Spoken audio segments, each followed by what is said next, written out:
તો વાત કરીએ મહેસાણાની તો મહેસાણાના વિસનગર તાલુકાના વાલમ સર્વોદય આશ્રમ ખાતે નંદીધામનું આજે આરોગ્ય મંત્રી ઋષિકેશ પટેલના વરદ હસ્તે ઉદ્ઘાટન કરવામાં આવ્યું હતું, જ્યાં ગુજરાતના ગ્રીન એમ્બેસેડર જીતુભાઈ પટેલ દ્વારા અગાઉ પણ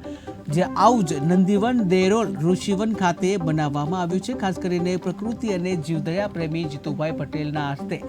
જણાવવામાં આવ્યું હતું કે સમાજમાં નંદીને કારણે વધતા જતા અકસ્માતથી બચવા માટે નંદીઓને સલામત જગ્યાએ રાખી શકાય અને ગરમી, ઠંડી અને વરસાદમાં જરૂરી સુરક્ષા મળી રહે એવી આશયથી આજે આ નંદીવન બનાવ્યું છે।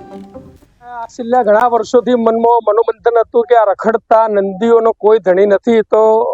આજે અમે ધણી બન્યા છીએ। એનો જે આનંદ છે, અહીં 111 નંદી રાખવાનું આ વાલમ આશ્રમ અને ગ્રીન ગ્લોબલ બ્રિગેડ દર મહિને એને નિભાવવાનો ખર્ચ પણ આપશે અને આ એક સાધન પણ અમે એવું બનાવ્યું છે, ભારતનું પ્રથમ, કે કોઈ પણ નંદી આરામથી એમાં ચડી પણ શકે, ઉતરી પણ શકે, નંદીને એમાં ખાવાનું પણ મળી રહે, પાણી પણ મળી રહે, એ રીતે બધી રીતે શિવજીની કૃપાથી અમે સારો પ્રયત્ન કર્યો છે।